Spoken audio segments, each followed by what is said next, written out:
Hello, good friends around the world. Sean Allen here in Chicago. We'll be on the line with Ivo here in just a moment.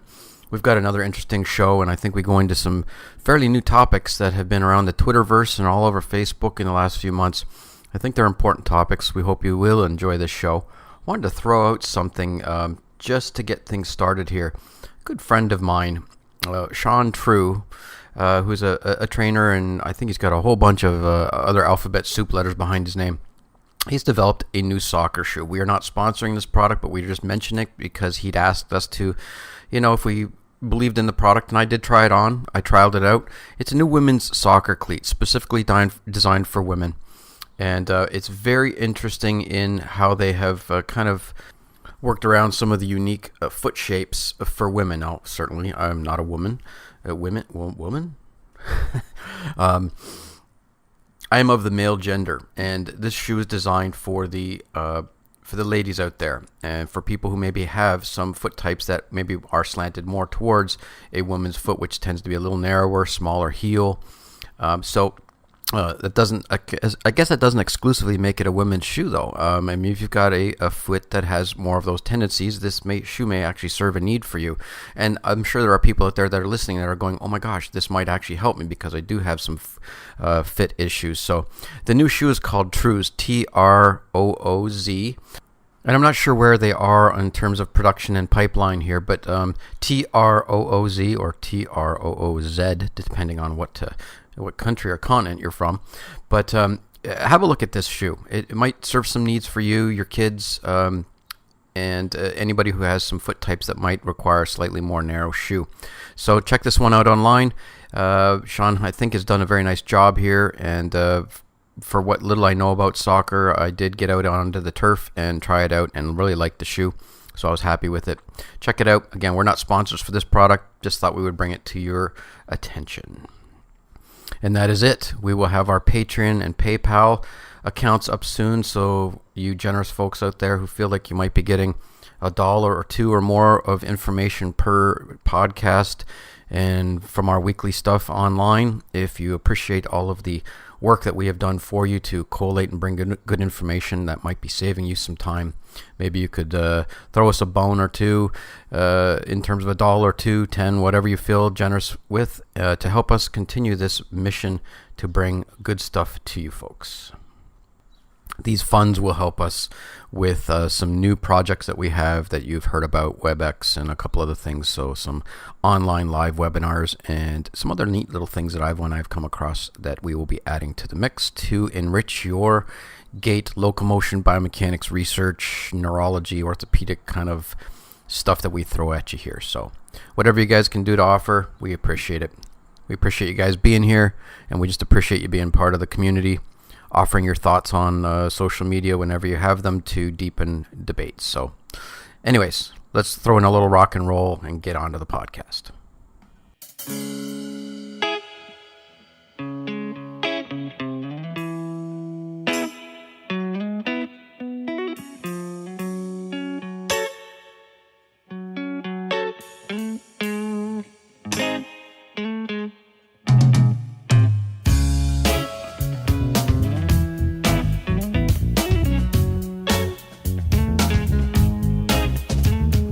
Well, we've got another show lined up here for you today, podcast 127.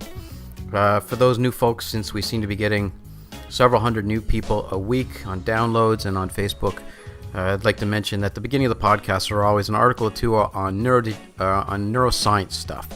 Neuroscience meaning that Ivo and I are trying to keep you on the cutting edge of what's going on in neuroscience and research so that you can understand where human gait mechanics, human biohacks are going to be going here in the near future. And this one is kind of along that same line.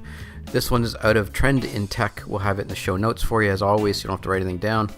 Groundbreaking study reveals neurons communicate in a way we never imagined. So some new studies out here. I'm going to read right from the article. Previously, one of the best known mechanisms that could increase the strength of data flow across the synapses was long-term potentiation, or LTP for short. Long-term potentiation is responsible for intensifying the connection between cells, making them more efficient. It also plays a vital role in various neurodegenerative conditions, which we've talked about here. The Parkinsonians, the Alzheimer's, and some of the other neurodegenerative diseases that lead to biomechanical complications as well. But if there's too much LTP, the person's at risk for conditions such as epilepsy, and if there's too little, it could lead to dementia or Alzheimer's disease or things in that type of category. So,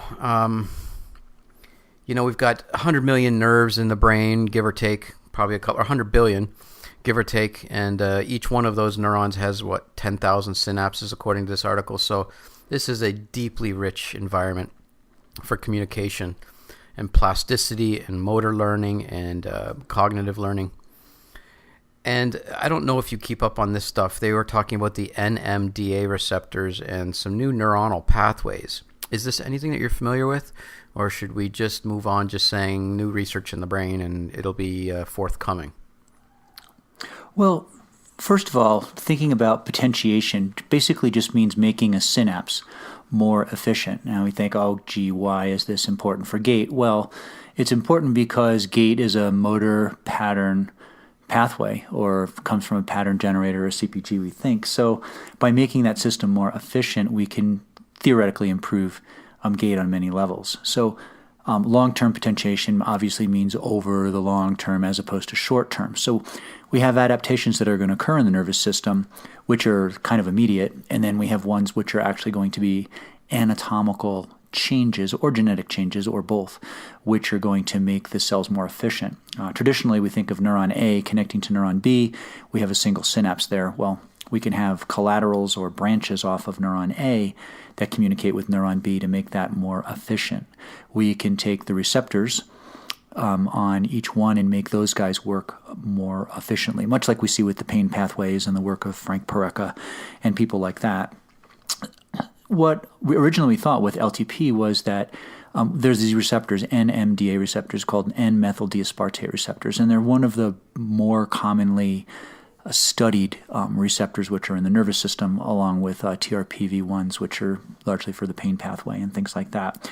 And we always thought LTP basically comes from increased efficiency of these receptors. In other words, you grew more receptors, the receptors were more receptive to different things, and there's different genetic changes that occur within the receptor as well as with the cell membrane. Well, in this particular study here, and I tried to pull the original paper and I couldn't get the whole thing, but they're looking at new receptors called kainate receptors. And these kainate receptors are just another way for the information to travel across. So instead of just being specifically linked to the one receptor, there's another receptor. So we've automatically doubled our efficiency there. And these receptors evidently do two things. One, they physiologically change transmission. In other words, they make transmission faster and more efficient. But also, two, they add structural changes to the cell. Axon collateralization, change in synapse diameters, changes in numbers of axons, dendrites, etc. And with this particular study, they were looking at changes in the hippocampus, which is part of our limbic system and emotional system. But I'm sure they're present in other areas as well. So anyway, that's kind of the bottom line. It's not certainly news breaking on the gait front yet, but our understanding of the human nervous system is becoming better and better, so the body of knowledge becomes greater and greater, and it just makes it that much more complex when we're looking at things. So next time you're doing gait rehab or gait retraining, or you're helping somebody with exercise, remember it's not just the NMDA receptors, but you're also affecting kainate receptors. Awesome. Hey, on that topic, let's just go a little deeper here. Some of the new tendon research, they're trying to bring, and they're proving that it's such that the central nervous system plays a huge role in driving all of this stuff, both the sensory and motor and the feedback loops and whatnot from the ascending, descending pathways. And they're talking more and more about the role of central sensitization in tendinopathies, tendonitis, and these types of chronic tendon-type problems that people can't seem to get out of. And some of the thought is that the tissue is actually in a better state than we thought, but that the central nervous system has become sensitized, and the information is not as clean or as honest as we thought. Can you talk a little bit about central sensitization, only because we're going to be going into a little bit of tendinopathy talk here? And it might be nice to set that stage, since we were just talking at the brain and some of this plasticity and the effects on the limbic system and hypothalamus, or the hippocampus, excuse me. Well, when we think of the nervous system, we think of information coming in. We've got the peripheral nervous system, which is basically everything external to the spinal cord. And then you have the central nervous system, which we like to think of as the brain, the brainstem, spinal cord, and adjacent subcortical structures, things like the olivary nucleus and the thalamus and, the globus pallidus, red nucleus, things like that. Central sensitization is improvement, like I was talking about before, potentiation, if you'd like to call it that, of pathways which are in the CNS. So to take a simple pathway like you reach out and you touch something with your hand, that information travels from the receptors in your hand up your peripheral nerves, radio-ulnar medium in the upper extremity, goes through the brachial plexus, and then synapses on the cord. So now you've just gone from the peripheral nervous system to the central nervous system. And then that information goes from the level of the cord up to wherever it's going to go. The cerebellum maybe, the parietal lobe, wherever it's going to do, and then the information is bounced around the brain through different short and long association fibers to different areas that it needs to. Central sensitization means that we cause a chemical and genetic change at the central nervous system level, which improves the efficiencies of those synapses. I mentioned this gentleman before, but this guy named Frank Pareca, University of Arizona. He's a PhD pharmacologist that does a lot of research for the drug companies, but he is just fantastic when it comes to pain science. And a lot of it can be extrapolated to other things as well, because the receptors are similar, they just change names. But that's what central sensitization is, improving the flow of information through the central nervous system. There you go, folks. So what is your take? I mean, we're going to be talking about these articles in a little bit, but, actually, why don't you folks let that, kind of percolate or titrate into your brain a little bit and percolate there. And he and I are going to talk a little bit about exercise and DNA, and then we'll come back to that concept in a little bit, and we'll take it a little bit deeper. So this will be the last little neuroscience one here. And I found this one interesting. We're always trying to let you folks know that it's important to stay moving and to keep your clients and patients and family members moving for many good reasons. And we've been talking about exercise pills and some of the new research that they're trying to do to mimic some of the effects of exercise from a pharmaceutical basis. And this one is basically just on going down to the root of the DNA. And they talked about a single workout can change your DNA. And they found in this study out of Men's Fitness, which is so highly reputable, but nonetheless, something to talk about here. In a recent study, sedentary volunteers were asked to work out on an exercise bike for about 20 minutes. By taking muscle biopsies from the quads, the researchers were able to see how exercise affects the DNA in multiple cells. In this study, the researchers found that while the DNA code remained the same, the cells increased the activity of certain genes related to muscles. And they go into that whole methylation process of adding methyl groups and taking them away, and how that affects the expression of the DNA in here. Just thought it was kind of interesting that just one workout can make a change in how the DNA express themselves, and that exercise, essentially, according to this article, is preparing you for further exercise by modifying the DNA even after that one workout, creating some positive aspects of gene expression and gene activity.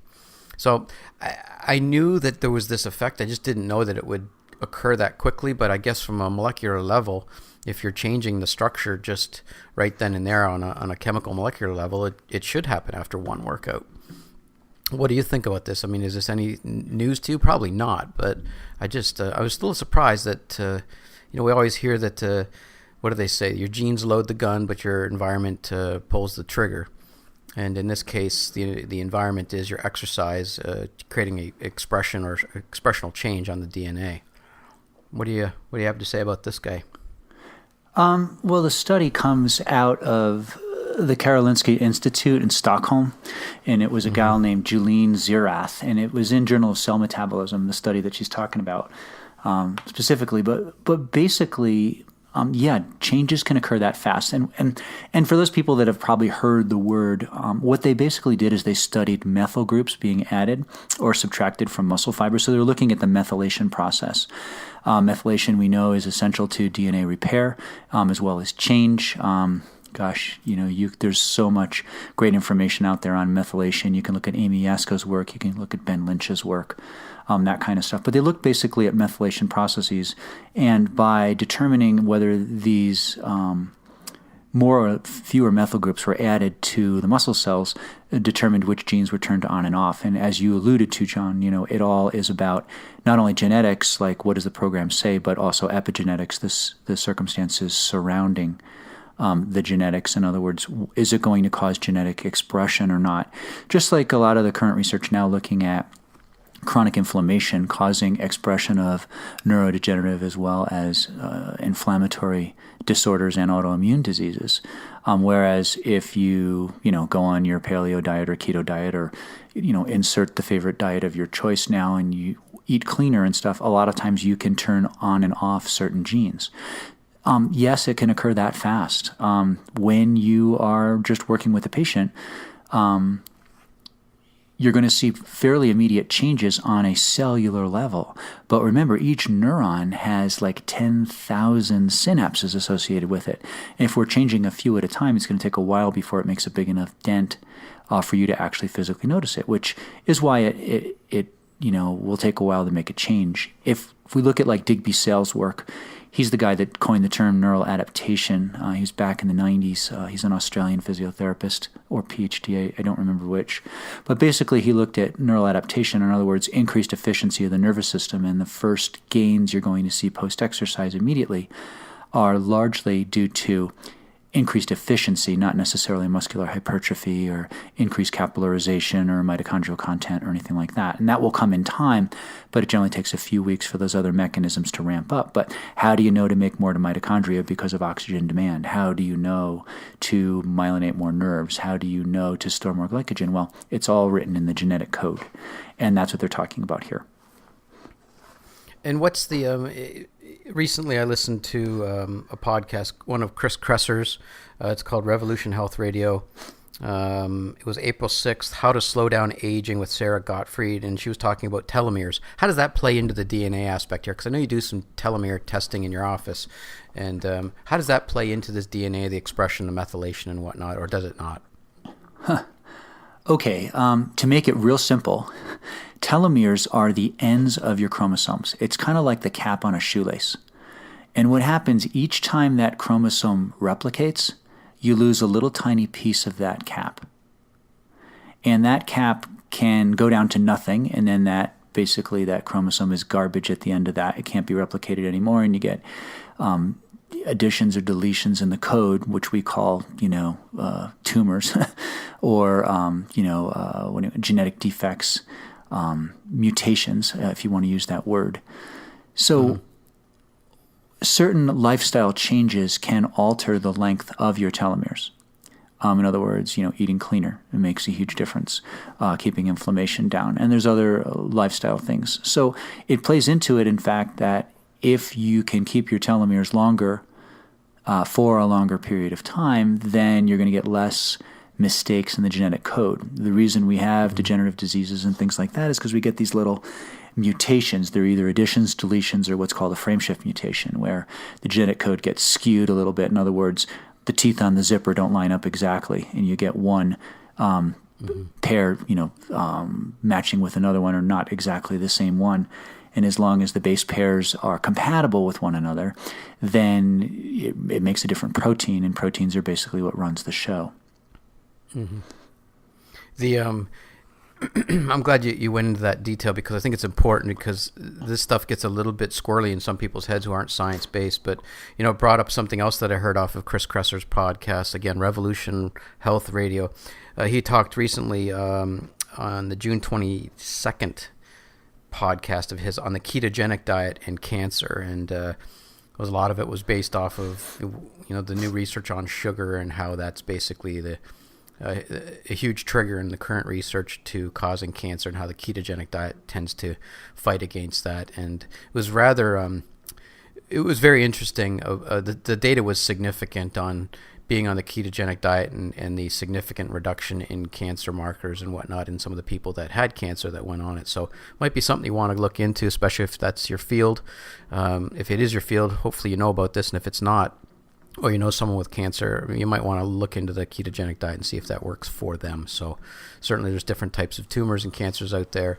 And so you should really kind of dig as deep as you can. I just read an article this afternoon before we got on, and they were talking about potential, there may be a potentiation of chemotherapy causing a spread of some tumors.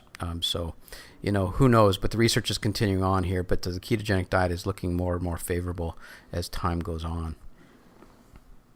Yeah, and just getting back for 2 seconds to telomeres, Rhonda Patrick, who we've talked about here on the pod before, if you go to, I think it's foundmyfitness.com, she's got their video and audio podcast mixes, but you can go to her website, and she's got a great, it's like a 5 or 10 minute summary on telomeres, and talks about them, and it's great. It's got some pictures and stuff, and if you want more information on something like that, you certainly can check that out. Yeah. So one of our favorite people, and this was just a quote that he made recently, Brett Contreras. You may know him as the glute guy, but Brett's a PhD. I think he's in physiology, and don't quote me on that, but he's a smart dude. And we sometimes get criticized for pulling up obscure articles with low population numbers in the study. And I've never had a problem with that, because it's the data that, and the message behind the data. Certainly you can't extrapolate a lot of these things as fact, but I'm always looking for information that I can collate into what I know to help a patient. And there's the very popular N=1, meaning it doesn't really matter what the studies say, it's what works for your client, what you find on your client. Craig Levinson and a lot of these guys out there in the tendon research tend to talk about, argue, and support and debate the N=1 theory, that studies are great, but, apply it to your patient if it works, and if it doesn't, find something that does apply and help your client. And Brett had a quote here. I'm trying to see if I can open it up. It was on his Twitter page. I can't tell when it was, but I'm going to quote him here. "Sports science researchers who ignore anecdotes are worse than strength coaches who ignore research, because they should know better. The absence," and here's the part of the quote I really like, "the absence of evidence is not evidence of absence. And any good scientist considers all available forms of evidence, not just what has or has not been published." I think that's a lot of what you and I do. I mean, we take in as much data as we can. We try to apply it. And what works for our client is something that we kind of store in our memory banks. What doesn't, we store it as well. And we kind of do our own little mental experiments looking for these correlations, but don't necessarily need to be all 100% science-based, factual stuff that works or doesn't work. I think it's one of the problems out in the in the health field is that there are these purists who only do things that are purely scientifically proven and accepted, and there are those that are willing to kind of skirt the edges of what's accepted to try and find what works for their client. Because let's face it, and I've said this before, I can have 15 people with rotator cuff / impingement of the shoulder that come in on Monday morning or throughout the week, and all 15 of them are a slightly different garden variety treatment protocol because of the specificities of that client: tall, short, skinny, fat, young, old, do their homework, don't do their homework, lie about doing their homework, lie about doing less homework, but they're doing 300 or 400 repetitions and aggravating things. There's so many variables that come in, let alone anatomic variants and, their own working postures and whatnot. I just thought this was a really good article, that a really good statement that Brett made, that the absence of evidence is not evidence of absence. Meaning, just because you find a lack of evidence in something doesn't mean that the evidence isn't there. We just may not have the ability to ascertain that or obtain it. This kind of goes down Sam Harris's rabbit hole on free will and those types of theories as a little sidebar here. But just because we don't know something doesn't mean that it's not existing. So any good scientist considers all available forms of evidence, as Brett says, not just what has or has not been published. I don't know if you have any comments on that, just a brief rant, but when someone comes up with a statement that kind of smacks me upside the head and says, that's good stuff, I like to share it, and Brett Contreras did a nice job here, so shout out to him. Any comments? I think it's true. We all make leaps of knowledge, assumptions, interpolations daily in our clinical practices, and that's how we forward things. And that's how we forward progress. That's how we get better. You think about when they discovered penicillin. One of Pasteur's students who was doing the cultures was miserable with a head cold and was frustrated and opened the Petri dish and allowed his snot to run into it and found out about the whole Penicillium notatum inhibiting the growth of bacteria in the nose, and that's how he discovered that. But he took a leap. Now, maybe that's a different kind of a leap, but it's important that we take these things and we take the concepts and that we try to apply them to the best of our knowledge, and sometimes it works out great, and sometimes it doesn't, and sometimes we think that that's what's going to explain what's going on, but it's really not that at all. It's something totally different, but it just happens to be coincidental that it's occurring that way. I think the bottom line, and you said this, is clinical results. And if, one, you're getting results, and two, people are feeling better and functioning better, then that's really what it's about. It doesn't matter, exactly. It doesn't always have to be as scientific as, we think. It sounds crazy to say, you have ulcers, eat cabbage, until you study the neurochemistry of cabbage and you find out that there's a enzyme in it called cabbagine, which increases gastric secretion of mucus in the stomach, which coats your stomach and helps to get rid of the ulcer, as well as an antibacterial aspect. But it sounds wacky, eat cabbage for ulcers. It sounds like something you read out of, the Star or the Inquirer. But it's not that way. And it's that way with a lot of these things that we take. And we just got somebody the other day had made a comment. We put up a post recently. Of course, this will be a few weeks. This pod is a few weeks after it. But we were there was a study looking at a microcirculation in tendons. And by improving microcirculation, you improve healing. No brain science there as far as that, and we just kind of made a tongue-in-cheek joke, we needed a study to show that, and then we went on to talk about some ways that we do it, and then somebody came up with the whole, well, you don't think that the scientific method's important to prove things? It's like, well, no, not at all. It's very important. But we need to take those leaps on a daily basis. You got to put it out there. That same guy accused us of being a smartass for putting that up, and I just responded before we got on and said, wait a minute, who's being the smartass here? Yeah, whatever. I mean, it is what it is.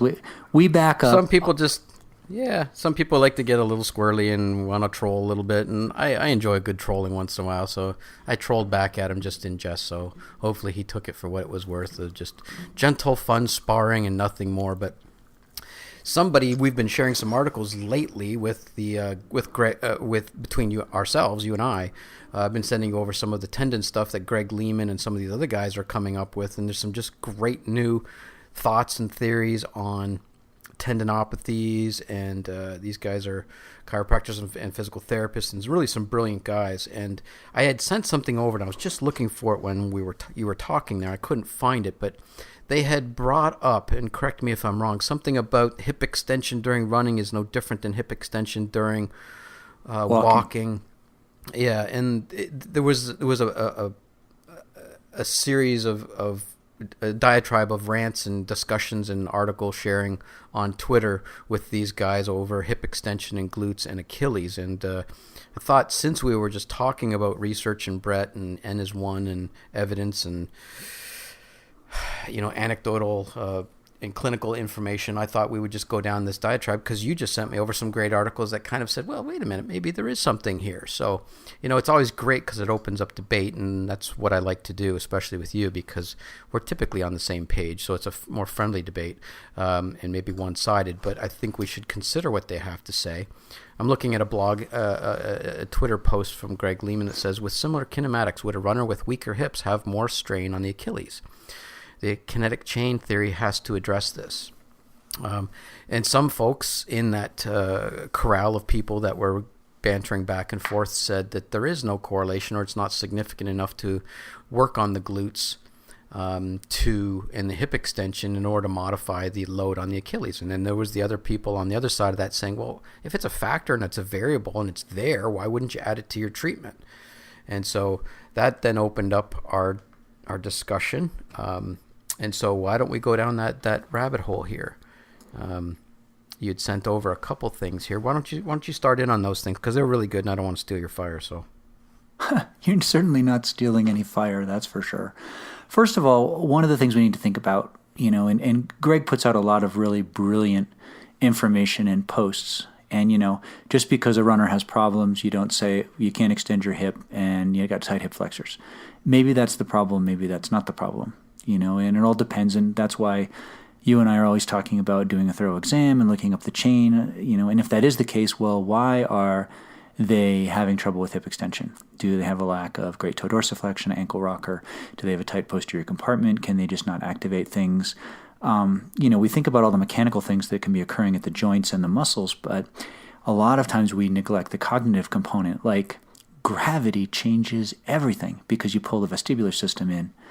And we've got the semicircular canals, the utricle, the saccule, and the cervical mechanoreceptors, which are all going to have a descending input on what's going on kinetically with gait, as well as what's going on with the rest of the nervous system.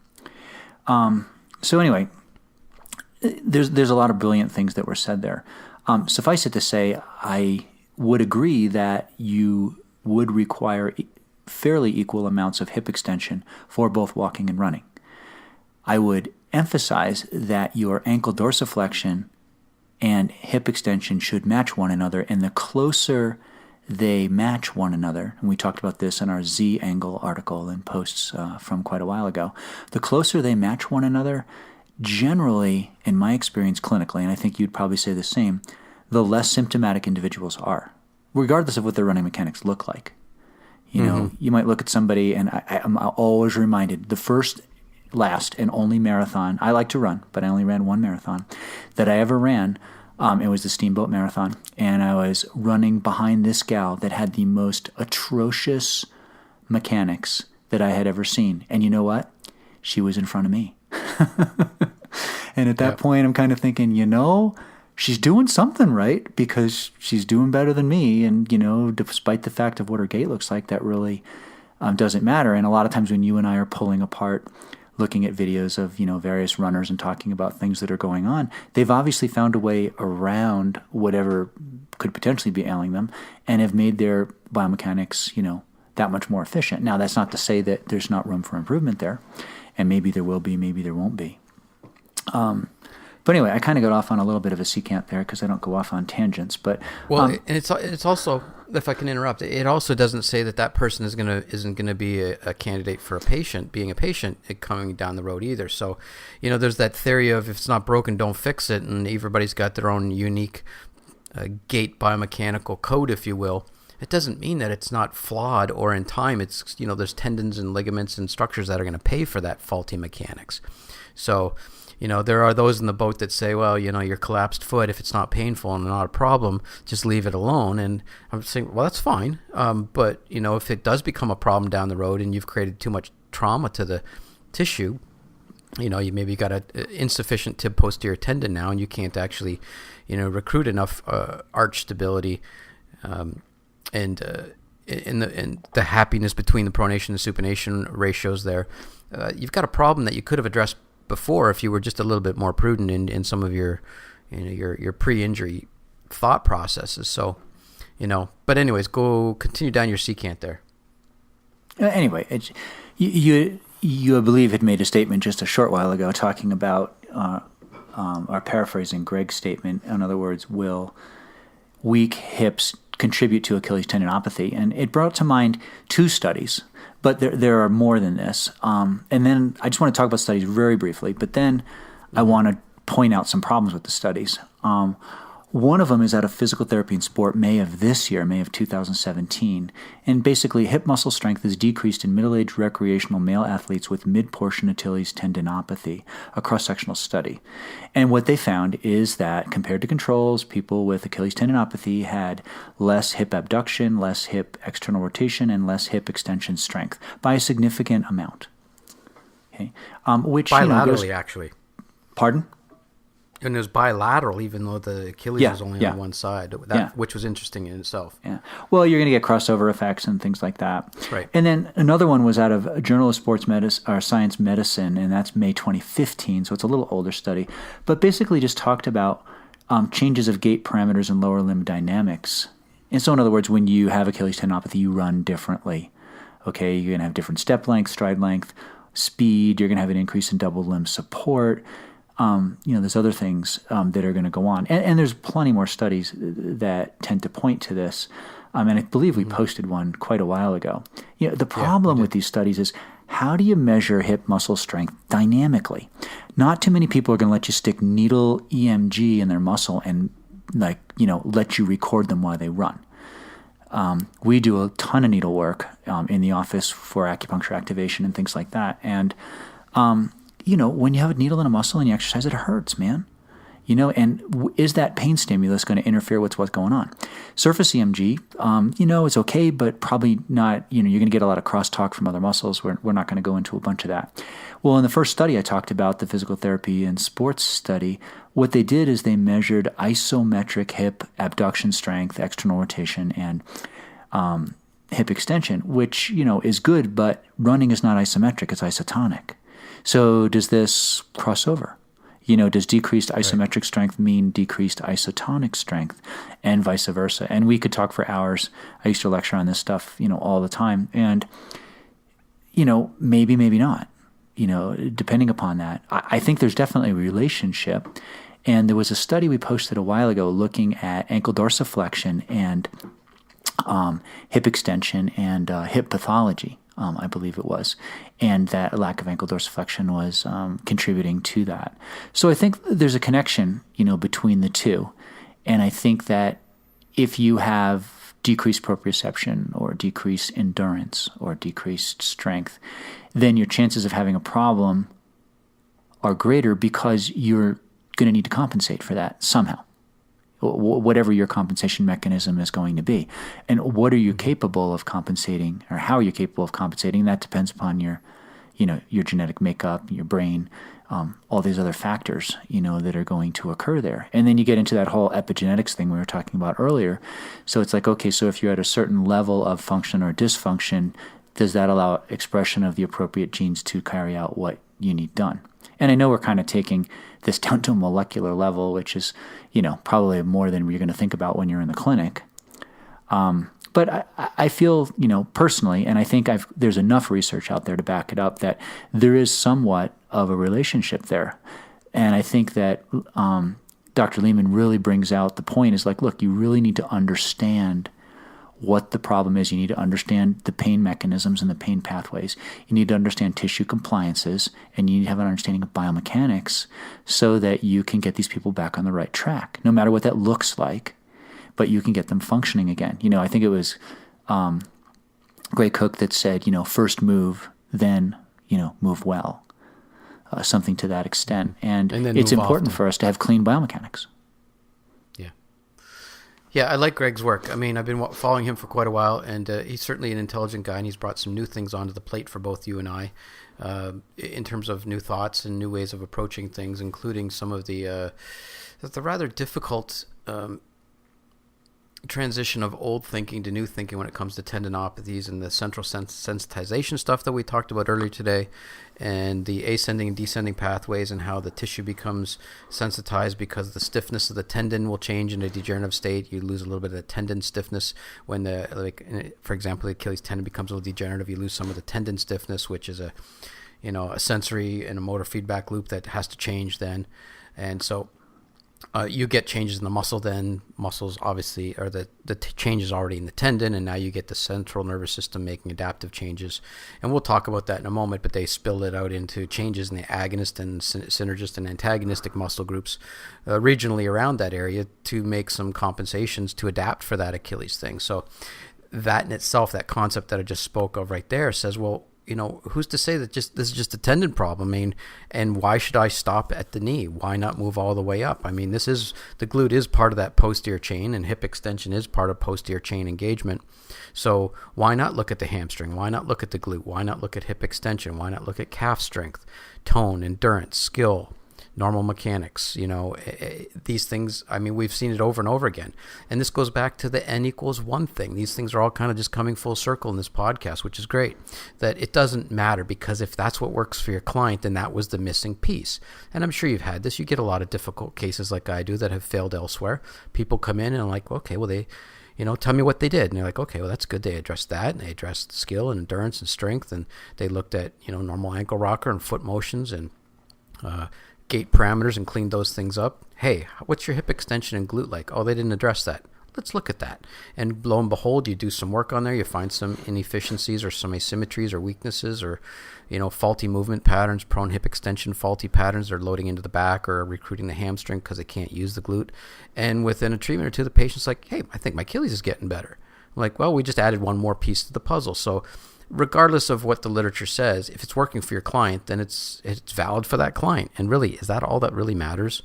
So, but love the stuff that Greg is doing, the sports physio, Adam Meekins, or Means, lots of good stuff out there. Of course, Professor Jill Cook. I mean, she's kind of the centerpiece of all of this tendon research, and Tom Goom, who's the running physio. Lots of good stuff. You should be following those people on Twitter.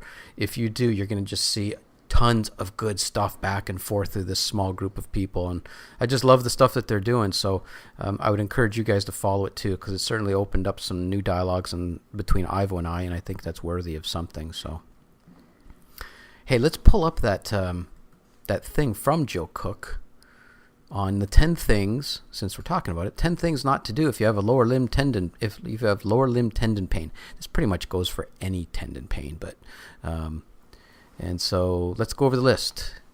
Things not to do. Rest completely. Don't waste too much time with passive treatments.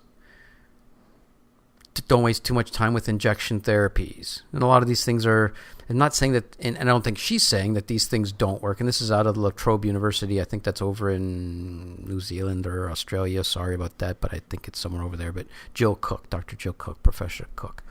Not that these things don't have value, but there's better things to do. Isometric loading, finding the range where you can load the tendon where it's not painful, and try to change some of the sensitization pain response of your client, so you can start adding some load back into that tendon that's having problems developing stiffness, and the muscle that's gotten weak, and the inability to stabilize the joint. Don't, of course, ignore your pain is number 4. And number 5 is, try not to waste too much time stretching it, because that's not going to help and may irritate things. Here's number 6. Having problems with my computer here. Massage your tendon. So the tendon's already ticked off. You don't want to necessarily tick it off more. Don't be using Graston and scraping the snot out of it. I mean, I don't quite understand Graston. I understand that it's got some principles, but there are some things that I have patients come in all the time, and what they do, they did Graston over, and I'm like, why did they piss it off more? I don't understand. But anyways, sorry, go ahead. Hit 7 through 10 there, buddy. Oh, no, don't worry about what the images look like. What you see on a picture doesn't always mean it's what it looks like, but that doesn't always mean that's what the function is going to be like.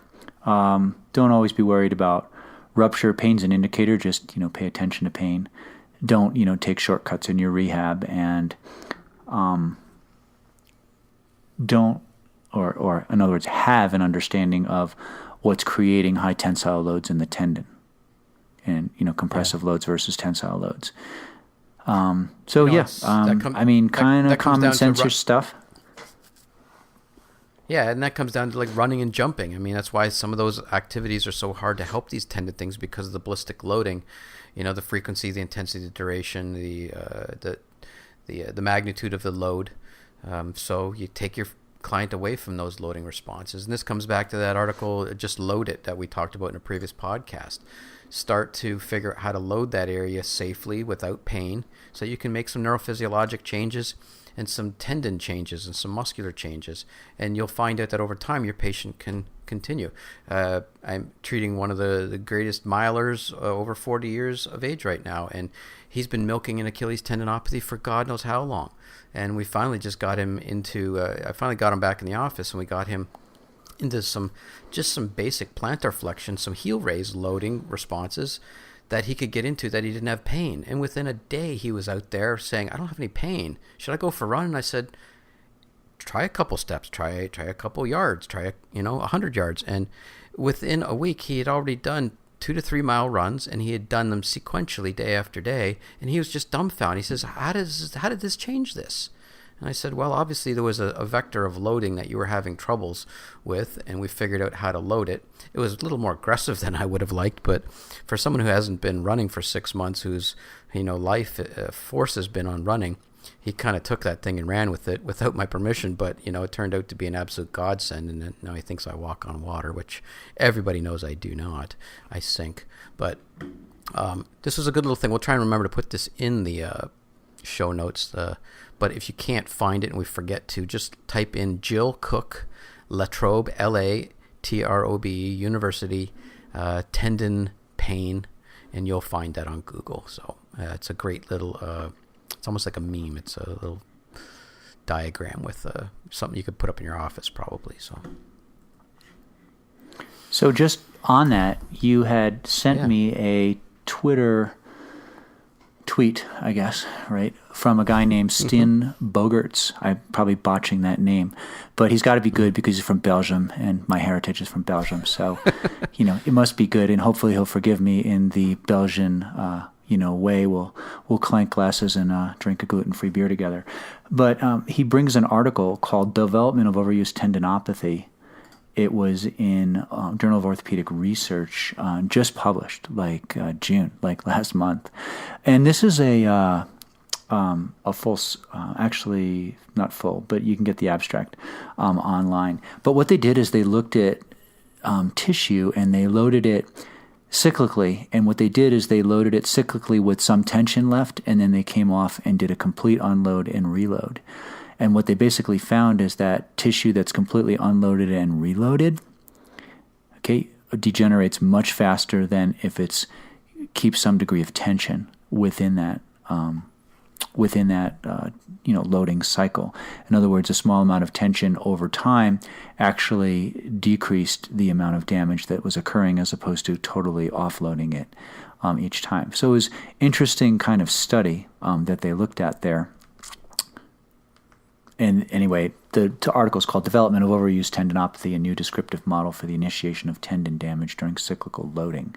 And we think about, repetitive compressive loads over time creating some of these tendinopathies. Yeah, I thought that was good. It was a very technical. They went all the way down into talking about collagen fibrils and what happens during kink band development. It goes into a real rabbit hole of things that are very, and they went into the so-called compression of unrecovered elongation, or the CUE model of elongation, which I hadn't heard of, which is something we'll do some more research on here. But they really could take this thing down to the cellular level, which is, I think, important. It reminded me to go back to that article of another screenshot that I sent you from that gang of gentlemen on the neuromechanical adaptations to Achilles tendinosis. Do you remember that one? I did not have a chance to look at that one. So yeah. Journal of Physiology, 2015, August. The neuromechanical adaptations to Achilles tendonitis, or tendinosis, by Chang and Kulig. And I think this one's worthy of at least downloading the abstract. And they talked about a series of adaptations from different levels of human movement control system, including the muscle tendon interface, the CNS control, things we've been talking about today. And that's where they talked about the tendon stiffness tends to, when degenerated, the tendons, in this case the Achilles tendon, exhibited lower stiffness. And that created this local mechanical deficit that had to be compensated around by the central nervous system, pulling in altered reactions from the agonist and the synergist and antagonistic muscle groups. And so I thought it was really interesting. We'll put this one in the show notes. They did find that the unilateral involvement affected the neuromuscular control of the involved side, but not the non-involved side, which tended tend to show a very specific cause and effect. The article that research article we talked about earlier today did show that there was a bilateral effect. So depending on which study you look at, there could be unilateral or bilateral, or who knows, both. But they talked a lot about the altered CNS control, central nervous system control, that's expressed as the adaptations and these compensations occur down in the lower leg at the tendon. So I thought that one was worthy of at least mentioning. We'll put it in the show notes as well. And we were all over the place on show notes here today. If I tend to miss one, just put it up on Facebook. Hey, you missed one, or ask us which one we forgot. So yeah, if you really want to geek out on neuromechanics, there's a guy named Roger Enoka. I remember reading his stuff a long time ago. He wrote a book. The 5th edition is out now. He's out of CU Boulder, actually in Colorado here. But it's called The Neuromechanics of Human Movement, and it's sort of like biomechanics, neurology, and physics all put together in one text. I will warn you ahead of time, it's a lot like reading Grakovetsky's work, the spinal engine. A lot of physics equations, a lot of heavy math. But if you really want to geek out on this stuff, to really get down into some of that, the excellent starting place text. Nice.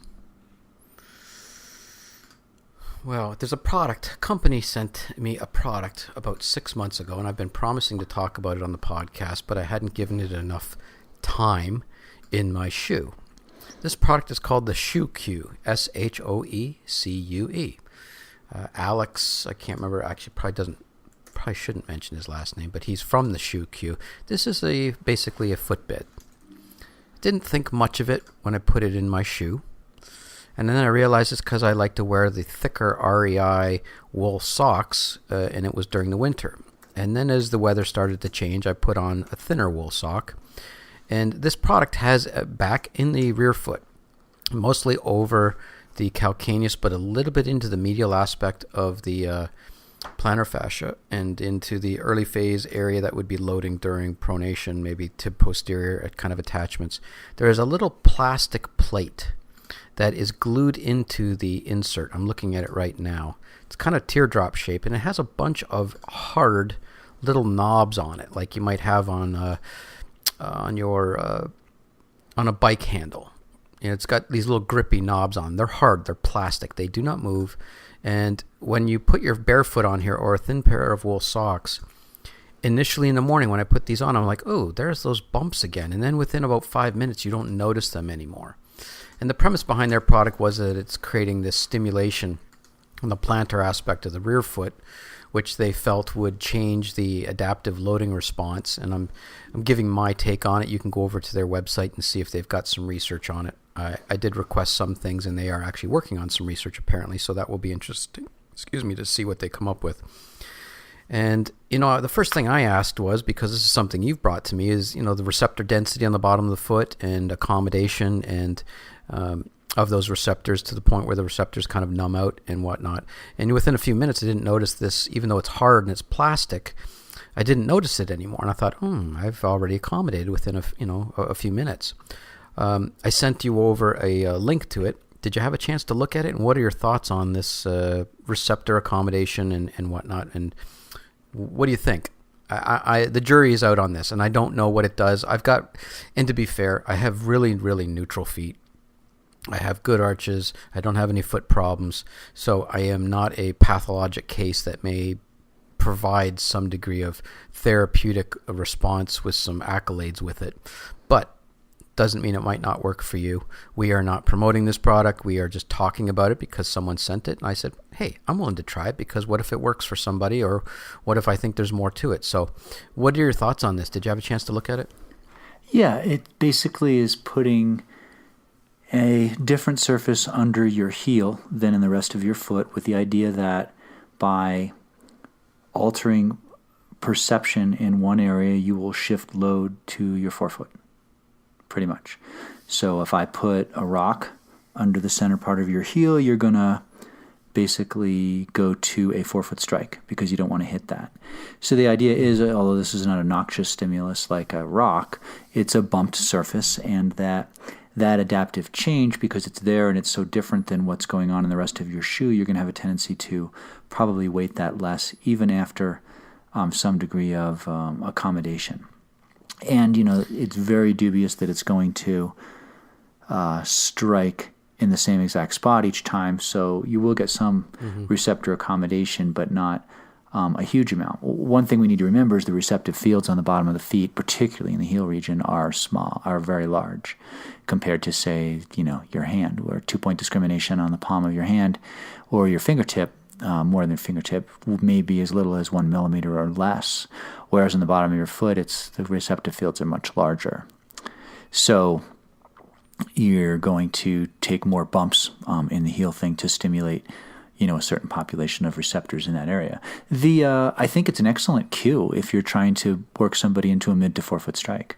So I think that, that being said, I think it accomplishes that as far as that. Now, knowing what we know, is that where somebody should be? And I think that depends upon what their symptoms are and what you're trying to do as far as loading. If somebody has an Achilles tendinopathy, I don't think I want to load them with the forefoot strike if they're going to run, because I'm going to cause a lot more tension, cyclical tension from zero up, which could potentially cause more damage on that, as opposed to somebody that's a foot striker. So I think it's a tool that could certainly be utilized for a certain segment of your patient population. Now, I have not tried this product. All I did was look at the link, looked at what it was all about and said, oh, okay, that's what that's doing. And that was about it. So I have not talked with the individual from the company or any of that. So I'll go off what you're doing as far as trying things.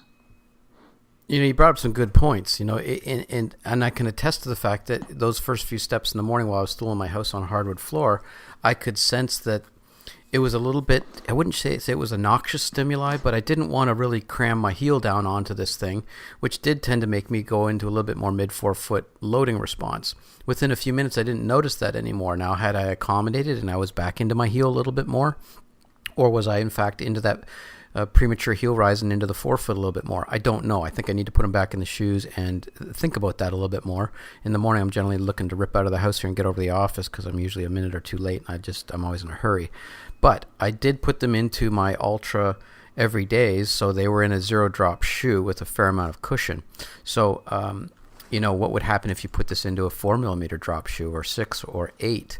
There's a whole new category of issues. Now you're using an insert and a footbed, which could change the way the shoe was designed, which is something that we always tell our clients. Look, your shoe was built for a reason. If you throw your orthotic in there, you're changing the design of that shoe, and that's a big chunk of or not a big chunk, but a part of our National Shoe Fit program. And looking at shoe anatomy and what happens when you put the inserts in there, and then you take a certain foot type, whether it's a rear foot type or forefoot type, and you start monkeying with all these variables, you don't know what you're getting because you're throwing a stew together here instead of one or two variables. So as I liked, you said something that I like. You said it's a tool, and most of these things are tools. I wouldn't call this a gimmick. I would call it a tool.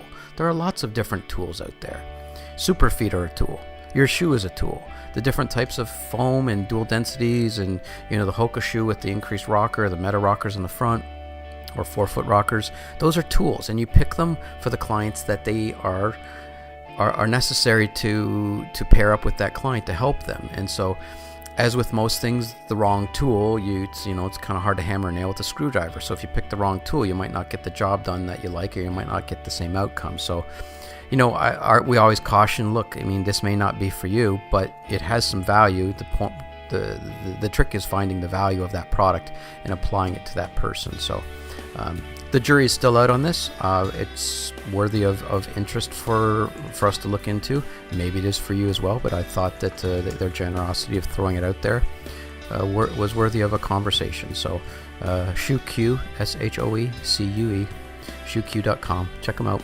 And do with it as you will, or better so, take it over to your local Footgate geek and see if it's something that will help or hurt you. So, I think it's a take, man. Okay, sounds good. Well, let's close this up then. I'm hoping that at the beginning of this podcast I talked about Patreon. It's probably about time we have that up. We would appreciate your sponsorship. If you are a Patreon subscriber and you want to sponsor our show, we would love whatever you're willing to send our way or thinking that we are worth. So commercials seem to be dying off in terms of, I listen to so many podcasts and the first 10 minutes are all commercials and it's driving me absolutely crazy. So we're going to try this for a little while and see if just sponsoring our show is something that is just as good as the sponsorships that we had. So we'll see. But if you think that you get a little bit of value out of our show, whether it's $1 or $5 every time there's a podcast, or you appreciate the stuff we do on social media and Facebook and the information that we bring to you, say thank you with $1 or $2 or $3 or whatever. So that's it. Sean Allen in Chicago. Thanks for listening. I have a whirl up in Dillon, Colorado. We will see you in the shoe aisle.